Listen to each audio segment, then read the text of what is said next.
बिस्मिल्लाहिर्रहमानिर्रहीम। अस्सलाम वालेकुम नाज़रीन, आप यूट्यूब चैनल देख रहे हैं। मैं इमरान ख़ान हूँ। सबसे पहले तो मैं आपको एक ख़बर दे दूँ कि PMLN के अंदर जो अंदरूनी इख्तलाफात हैं वो अब आहिस्ता आहिस्ता टेलीविजन पे आना शुरू हो गए हैं। आने वाले दिनों में आप और चीज़ें भी देखेंगे। राना सनाउल्लाह साहब ये एतराफ़ कर चुके हैं एक TV चैनल पर कि ये हुकूमत शायद अपनी मुद्दत पूरी नहीं कर पाएगी, और उसकी वजह यह है कि ये कोलिशन गवर्नमेंट है और दीगर बहुत सारी मुश्किलात हैं। दूसरा, ये पब्लिक की बनाई हुई हुकूमत भी नहीं है। लोग इस हुकूमत से नाराज़ रहेंगे। जब भी ये कोई फ़ैसला करेगी लोगों का रद्द-ए-अमल आएगा। ऐसा मुमकिन नहीं है कि हमेशा के लिए हालात एक जैसे रहें। ऐसा नहीं है, हुकूमत को ये बोझ खुद उठाना पड़ेगा। जो सहूलतकारी इस हुकूमत को मैसर आई है वो हमेशा इनके साथ नहीं रहेगी, और इस हुकूमत का बोझ और इसकी बदनामी ज़्यादा देर तक कोई भी इदारा नहीं लेना चाहेगा। तो एक वक्त आएगा कि इनको बोझ खुद उठाना पड़ेगा। तो बोझ है बहुत ज़्यादा। कोई भी पॉलिटिकल पार्टी अवामी रद्द-ए-अमल का इतना बड़ा बोझ कभी भी नहीं उठा सकती जो इस हुकूमत पर पड़ने वाला है। इसको तो रखें आप क्लियर। हनीफ अब्बासी को पहले एक तो वो सीट नहीं जीत रहे थे, उनको जिस तरह सीट जितवाई गई रावलपिंडी के लोग बहुत अच्छी तरह जानते हैं। हनीफ अब्बासी किसी सूरत भी इलेक्शन जीतने के काबिल नहीं थे, लेकिन फिर जिस तरह रावलपिंडी के अंदर इलेक्शन को इधर से उधर किया गया, अब हनीफ अब्बासी साहब को एक और बड़ी सीट चाहिए और वो चाहते हैं कि उन्हें किसी अच्छी पोजीशन के ऊपर बिठाया जाए। तो उसके लिए वो अब खुशनुदी की कोशिशें कर रहे हैं। उन्होंने ख्वाजा आसिफ पे और जावेद लतीफ़ पे दोनों पर चढ़ाई कर दी है। ये इंटरव्यू उन्होंने दिया था, हमारे एक दोस्त हैं भट्ट साहब, और उन्होंने इनसे बातचीत की। तो वो पहले भी खबरें ऐसी निकालते हैं, तो भट्ट साहब का शुक्रिया कि वो ये चीज़ें भी सामने लेकर आ रहे हैं। हनीफ अब्बासी साहब ने नाम लिए बगैर ख्वाजा आसिफ के बारे में कहा कि पहले कहा कि बाजुआ ने व्हाट्सएप पर जितवा दिया, अब उन्हीं के खिलाफ बातें कर रहे हैं। यानी हनीफ अब्बासी साहब ये बता रहे हैं कि अगर उनके साथ एक नेकी की जाएगी तो हनीफ अब्बासी साहब कभी नहीं बताते, लेकिन ख्वाजा आसिफ साहब जो हैं वो एहसान फरामोशी करते हैं। फिर जावेद लतीफ़ के बारे में उन्होंने कहा कि वो भी बड़ी अजीब अजीब बातें कर रहे हैं। मैं पहले उनकी हमायत करता था तो मियाँ साहिबान वगैरह कहते थे कि ये बंदा ठीक नहीं है, तो अब देखें वो किस तरह की हरकतें कर रहे हैं और मियाँ साहब के लिए बदनामी का बायस बन रहे हैं। वो इलेक्शन हार गए हैं तो उन्हें बर्दाश्त करना चाहिए, ये वो इस तरह की काफ़ी सारी चीज़ें हनीफ अब्बासी साहब ने कहा कि जावेद लतीफ़ की हार और नवाज शरीफ की जीत का कोई मुकाबला नहीं है। जावेद लतीफ़ भी वैसे इलेक्शन हारे हैं और नवाज शरीफ भी इलेक्शन हारे हैं। नवाज शरीफ तो अपने दोनों इलेक्शन हारे हैं, लेकिन फिर उसके बाद जब मियाँ साहब नाराज़ हो गए और मियाँ साहब ने बाद में ये मान लिया कि अच्छा चलो मैं वज़ीर आज़म नहीं बनता, मेरी इज्जत से बचा लो, तो फिर मियाँ साहब को लाहौर की सीट जो है वो मिल गई थी। बहरहाल ये छोटी छोटी चीज़ें आती रहेगी। मुराद सईद के लिए एक बड़ी खबर है, एक बड़ा रिलीफ है। पाकिस्तान तहरीक इंसाफ के जो टॉप के, अगर मैं कहूँ कि टॉप 10 के अंदर कोई, बल्कि टॉप 5 के अंदर अगर मैं कहूँ इमरान खान के करीबी साथी कुछ लोग हैं, तो उनमें एक मुराद सईद भी इमरान खान के साथी हैं। मुराद सईद 9 मई के बाद से लेकर अब तक जो है वो रूपोश हैं और ये बिल्कुल सामने नहीं आए। जब तक इमरान खान साहब बाहर थे ये काफ़ी एक्टिव रहे बहुत सारी चीज़ों में, लेकिन फिर जब से छापे पड़ना शुरू हुए और बहुत बड़े पैमाने पर गिरफ्तारियाँ हुई तो मुराद सईद साहब रूपोश हो गए। लेकिन फिर भी पॉलिटिकल एक्टिविटीज़ के अंदर कहीं ना कहीं वो अपना रोल प्ले करते रहते हैं। स्वात में एक बहुत बड़ा एहतजाज उन्होंने हाल ही में करवाया है और उनको मंजर आम पे लाने के लिए भी कुछ जद्दोजहद की जा रही है। इनके कागजात नामजदगी मुस्तरद कर दिए गए थे सेनेटर बनाने के लिए, तो सेनेटर बनना मुराद सईद के लिए बहुत ज़रूरी था ताकि वो आए और अपनी पार्टी की नुमाइंदगी करें। ये उन लोगों में से है जो फ्रंट फुट पे आके वो चीज़ें कर सकते हैं जो इमरान खान साहब कहें। मुराद सईद के कागजात नामजदगी मुस्तरद होने पर दायर की गई अपील पर समाअत हुई। अपील पर समाअत इलेक्शन ट्रिब्यूनल के जज जस्टिस शकील अहमद ने की। इलेक्शन ट्रिब्यूनल ने मुराद सईद को सेनेट इलेक्शन में हिस्सा लेने की इजाज़त दे दी, और इससे पहले जो है वो फैसल जावेद के कागजात को भी मंजूर कर लिया गया था। तो ये एक बड़ी जीत है पाकिस्तान तहरीक इंसाफ की। सनम जावेद जो लाहौर में है उनको भी इजाज़त मिल गई है, गो कि उनकी सीट सेनेट की जीतना उतना आसान नहीं है लाहौर में, क्योंकि ऐसा बंदोबस्त वहाँ पे किया गया है PMLN और इलेक्शन कमीशन की जानिब से। इनकी जीती हुई सीटें भी इनसे छीन ली गई हैं। तो वहाँ पे वैसे तो सनम जावेद को फ़ौरन सेनेटर बन जाना चाहिए था, लेकिन जो सूरत हाल है उसमें मुश्किल लगता है कि वो नहीं बन पाएंगी। लेकिन सनम जावेद अगर किसी भी असम्बली में पहुँच जाती हैं तो हुकूमत के लिए बहुत मुश्किल पैदा हो जाएगी, क्योंकि ये बहुत आउटस्पोकन है, बहुत ज़्यादा दिलेरी के साथ बात करती हैं और एक पावरफुल वॉइस है पाकिस्तान तहरीक इंसाफ की, और बहुत तेज़ी से उन्होंने अपना नाम बनाया है। अब मैं आपको एक तस्वीर दिखाता हूँ। ये तस्वीर आप देखिए, इसमें बहुत सारे लोग आपको खड़े हुए नज़र आ रहे हैं। ये ढेर लगा हुआ है लोगों का। ये वो सारे लोग हैं पाकिस्तान तहरीक इंसाफ के जो हाल ही में कैदें काट कर आए। ये सारे लोग गिरफ्तार किए गए थे, पाकिस्तान तहरीक इंसाफ के ये कारकुन हैं, और इनमें से कोई 10 माह काट के आया है, कोई 9 माह काट के आया है, कोई 8 माह कैद काट के आया है। ये सारे 6 माह से ज़्यादा की कैद काट कर आए हुए हैं, और ये सारे एक अफ्तारी पे इकट्ठे हुए, और वहाँ इन सब ने फैसला किया कि ये इमरान खान साहब की रिहाई के लिए तहरीक चलाएंगे। अब आप यहाँ से अंदाज़ा करें कि इसका नुकसान होता है या फ़ायदा होता है सियासी कारकुनों को गिरफ्तार करने का। मैं आपको एक चीज़ क्लियर कर दूं कि किसी भी सियासी जमात के कारकुनों को जब बड़े पैमाने पर गिरफ्तार किया जाता है तो उस सियासी जमात को हमेशा फ़ायदा होता है, क्योंकि हालात उतने टाइट हमेशा रखे नहीं जा सकते। जब भी कभी हालात नॉर्मलाइज होते हैं तो ये कारकुन उस पार्टी का एक बहुत तगड़ा असासा बन जाते हैं। जितनी बड़ी तादाद से लाहौर से पाकिस्तान तहरीक इंसाफ के कारकुन गिरफ्तार किए गए हैं ना, उतनी तादाद में तो PMLN के पास कारकुन ही नहीं है लाहौर में। मैं नॉर्मल कारकुनों की बात नहीं कर रहा, तगड़े कारकुन जो हर जगह पहुंच के हर जगह हाजिरी लगवाएं, हर जगह पे एक्टिवली पार्टिसिपेट करें। तो इतने कारकुन तो नून लीग के पास लाहौर में कभी थे ही नहीं जितने PTI के लाहौर से सिर्फ गिरफ्तार हुए हैं। और गिरफ्तार होने वालों में ज्यादा बड़ी तादाद नौजवानों की है जो अगले 20-25 साल, 30 साल, 40 साल चिपके रहेंगे इस निज़ाम को। तो तहरीक इंसाफ को लाहौर में एक बहुत ताकतवर जमात में कन्वर्ट कर दिया गया इन गिरफ्तारियों के नतीजे में, और उसके बदले में फिर IG पंजाब को जो है वो एक अवार्ड भी मिला है। उनको एक अवार्ड मिला है, तमगा मिला उनको। तो अच्छी बात है, IG पंजाब को अगर तमगा देना चाहिए तो तहरीक इंसाफ को देना चाहिए। उनके साथ बड़ा भला किया, उनके कारकुनों को बड़ा तगड़ा कर दिया, उनकी जमात को बड़ा मजबूत कर दिया, और ऐसे नजरियाती कारकुन दे दिए तहरीक इंसाफ को जो लंबे अरसे तक उसका असासा बनकर रहेंगे। जो लोग गिरफ्तार हो जाते हैं, जो डंडे खा लेते हैं, जो आंसू गैस सह लेते हैं, जो किसी ना किसी तकलीफ से गुजर जाते हैं, फिर वो उस पार्टी का असासा बन जाते हैं। हमने तो यही देखा पाकिस्तान में। फिर लोग उस पार्टी को छोड़ते नहीं कि हमने इसके लिए मार खाई, अब इसको क्यों छोड़ें। तो ये पाकिस्तान तहरीक इंसाफ की पॉलिटिकल उसमें एक फ़ायदा है। मैंने आपके सामने ये चीज़ रखी। एक और चीज़ कादी फायद ईसा साहब के हवाले से खबर है, मैं आपके सामने रख देता हूँ। वो ये कह रहे हैं पाकिस्तान में सहाफ़ियों और मीडिया के साथ जो हुआ उस पर किताबें लिखी जा सकती हैं। ठीक कह रहे हैं कादी साहब, लेकिन कादी साहब इंटरेस्टेड है उन तमाम सहाफ़ियों के केसेस के अंदर जो सहाफ़ी इमरान खान साहब के दौर के अंदर 1 दिन के लिए, 2 दिन के लिए या 5 दिन के लिए मैक्सिमम ज़ेरे अताब रहे। यानी वो बात करते हैं उन सहाफ़ियों के लिए जिनको चंद घंटे के लिए गायब किया गया या उठाया गया। वो बात करते हैं उन सहाफ़ियों के लिए जिनको मुकदमा दर्ज करके एक मुकदमे के अंदर गिरफ्तार किया गया। वो बात करते हैं उन सहाफ़ियों के लिए जिनके ऊपर एक मरतबा हमला किया गया, लेकिन इमरान खान साहब के दौरे हुकूमत में हुआ। और वो सारे सहाफ़ी ये कहते हैं कि उनके खिलाफ जो भी एक्टिविटी हुई वो इमरान खान ने नहीं की, बल्कि वो उस दौर की एस्टेब्लिशमेंट ने की है।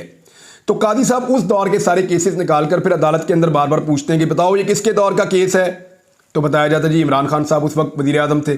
तो उसके बाद कादी साहब ने कहा कि जी कल की बात कोई नहीं याद रखना चाहता, आज की बात सारे करना चाहते हैं। तो मैं कादी फायद ईसा साहब को सिर्फ ये कहना चाहता हूं कि कादी साहब आप आज हैं चीफ जस्टिस ऑफ पाकिस्तान, आप उस वक्त चीफ जस्टिस ऑफ पाकिस्तान नहीं थे। उस वक्त जो चीफ जस्टिस ऑफ पाकिस्तान थे, अगर उन्होंने कमज़ोरी दिखाई और अपने दौर में इंसाफ नहीं दे पाए, तो आज आप भी कमज़ोरी दिखा रहे हैं और अपने दौर में मीडिया को इंसाफ नहीं दे पा रहे। आप भी सिर्फ ऐसा लगता है कि पॉलिटिकल पॉइंट स्कोरिंग में इमरान खान साहब के दौर में होने वाली चीज़ों को सिर्फ हाईलाइट करके उनको सामने लाना चाहते हैं। हालांकि उस दौर में होने वाला जुल्म और जबर इसका अशरे अशीर भी नहीं था जो जुल्म और जबर आपके दौर में हो रहा है कादी फायद ईसा साहब। लेकिन आपकी तवज्जो उन केसेस की जानिब है। मैं क्योंकि मीडिया का हिस्सा हूं तो मैं समझता हूं कि मैं इस चीज़ को पॉइंट आउट करूं, और मैं ये पॉइंट आउट करने में हक बजानिब हूं कि मैं ये कहूं कि कादी साहब आपके दौर के अंदर होने वाला जो जुल्म है सहाफ़ियों के ऊपर या मीडिया के ऊपर, या जो जबाबंदी मीडिया आज फेस कर रहा है, ऐसी पहले कभी नहीं थी। लेकिन आपकी तवज्जो आज के ऊपर बिल्कुल नहीं है। आप आज इस जुल्म के ऊपर बात करने को बिल्कुल तैयार नहीं है। बहरहाल कादी फायद ईसा साहब चीफ जस्टिस ऑफ पाकिस्तान है। एक अदालत आपकी है, एक अदालत मेरे अल्लाह रब्बुल इज़्ज़त की है। मेरे अल्लाह रब्बुल इज़्ज़त की अदालत है। उस अदालत से सारों को डरना चाहिए।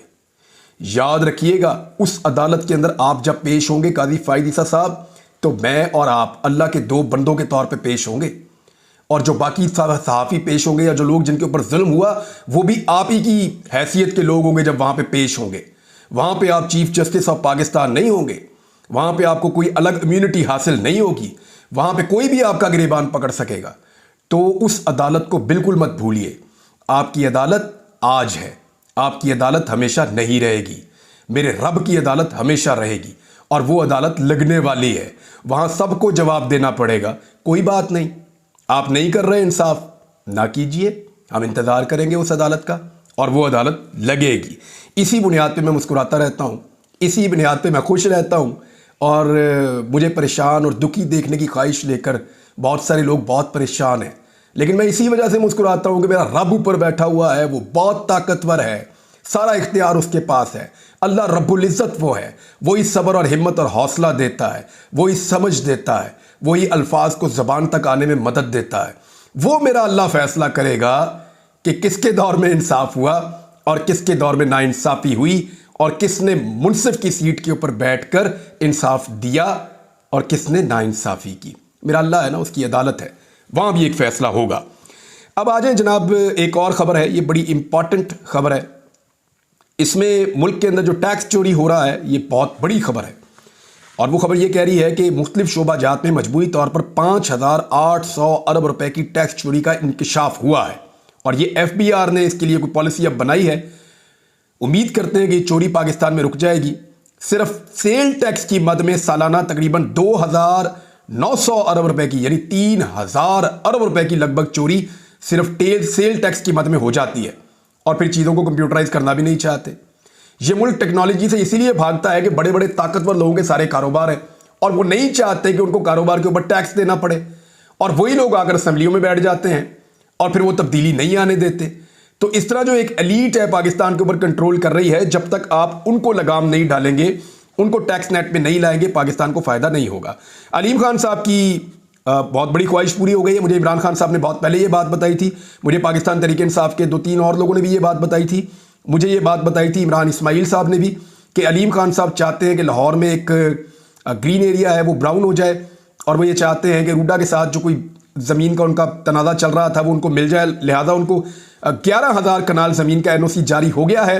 अलीम खान साहब ने जिस काम के लिए इतनी मेहनत की, इमरान खान साहब के खिलाफ दुश्मनी की, उनके खिलाफ प्रेस कॉन्फ्रेंसेस की, उनके खिलाफ लोगों को जाकर मिले और सबको राज़ी किया कि इमरान खान के साथ गद्दारी करो और उसकी हुकूमत को गिराओ, ये जो कुछ भी उन्होंने किया उसका जो कैश है, जो उसका रिवॉर्ड है, वो अलीम खान साहब को मिल गया है। 11,000 कनाल ज़मीन का NOC उनको मिल गया, जो इमरान खान साहब के दौर में, जब अलीम खान साहब खुद वजीर थे, तब उनको नहीं मिल सका था। और इस NOC को अब जारी कर दिया गया। इमरान खान साहब पहले ही कहते रहे हैं कि यही काम करना चाहते थे और मैं नहीं होने दे रहा था, इस वजह से मुखालफत की उन्होंने। बहरहाल अब उनका ये काम हो गया है। अब ये लाहौर की सबसे बड़ी सोसाइटी बन गई है, रिहायशी मनसूबा बन गया है। फौजी अदालतों के ऊपर भी अभी अदालत के अंदर एक केस चल रहा है, ज़रा इसकी तफसीलात आ जाएंगी तो मैं आपके साथ शेयर करूंगा। लेकिन एक बहुत बड़ी और बड़ी अफसोसनाक खबर है और ये खबर अमेरिका से आई है और मुझे बहुत दुख हुआ है इस खबर को पढ़ने के बाद। गज़ा में फ़लस्तीनी ख़वातीन को ज़्यादती का निशाना बनाने के बाद कत्ल करने के मुनज़्ज़म मंसूबे का इंकशाफ हुआ है और ये इंकशाफ किसी और ने नहीं किया, ये खुद इसराइलियों ने किया है, इसराइली फ़ौज ने किया है, उनके अपने ओहदेदार ने किया है। गज़ा में इसराइली फ़ौजियों की जानिब से जो फ़लस्तीनी ख़वातीन हैं उनको पहले पकड़ के उनको जिनसी ज़्यादती का निशाना बनाया जाता है। मुसलमान ख़वातीन हैं, रमज़ान का महीना है, आसपास सारे मुसलमान मुल्क हैं और उसके बाद उनको कत्ल कर दिया जाता है।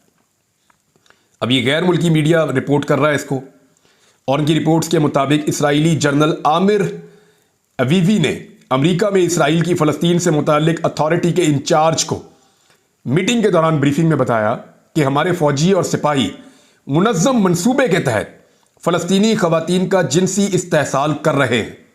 ब्रीफिंग के दौरान अमरीकी वज़ारत ख़ारजा के हुकाम ने इसराइली जनरल के सामने गज़ा में फ़लस्तीनी ख़वातीन को जिनसी ज़्यादती के बाद कत्ल करने का मामला उठाया तो जनरल आमिर अवीवी ने घिनौने मंसूबे का एतराफ़ कर लिया। उसने कहा जी हम जानबूझ के ये कर रहे हैं। अब आप अंदाज़ा कीजिए कि एक तरफ वो जुल्म और जबर कर रहे हैं, ख़वातीन की बेहुरमती कर रहे हैं, फिर उन्हें कत्ल कर रहे हैं, और दूसरी तरफ वो एतराफ़ करके मुसलमान हुक्मरानों के मुंह पर तमाचा भी मार रहे हैं।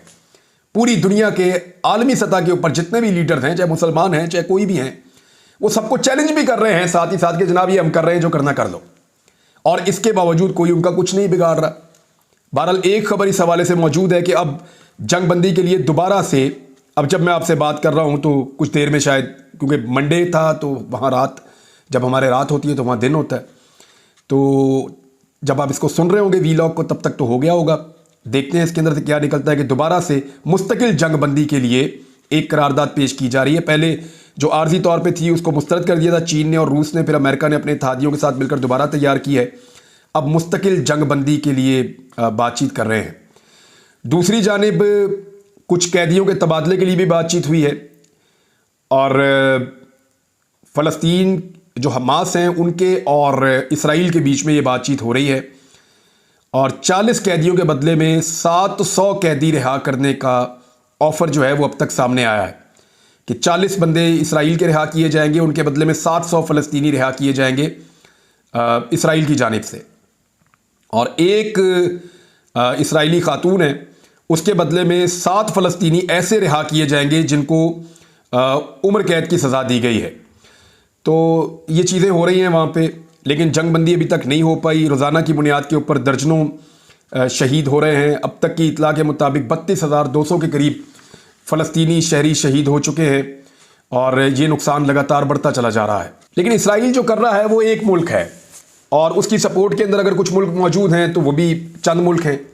लेकिन आलमी सतह के ऊपर खामोशी और अक़वाम मुत्तहिदा की लगातार खामोशी और नाकामी वो ये बता रही है कि दुनिया में मामलात को हल करने के लिए जो फोरम मौजूद हैं ये बहुत कमज़ोर पड़ चुके हैं और अब दुनिया को दोबारा सर जोड़कर बैठना पड़ेगा ताकि आलमी मसाइल के हल के लिए कोई पायदार फोरम बनाया जा सके जहां पे मसाइल हल हों। अब ये इसके ऊपर बात होना शुरू हो गई है, दुनिया के मुख्तलिफ मुल्क इसके ऊपर बात कर रहे हैं क्योंकि उसका असर ही नहीं है, वो मौसर ही नहीं रहे। अगर मौसर होते तो 6 माह के बावजूद अभी तक खून बह रहा है गुज़िश्ता 6 माह से, अब तक कुछ ना कुछ कर चुके होते। लेकिन बदकिस्मती अभी तक कुछ भी नहीं हो पाया। अब तक के लिए इतनी, अपना ख्याल रखिएगा, अपने इस चैनल का भी। अल्लाह हाफ़िज़।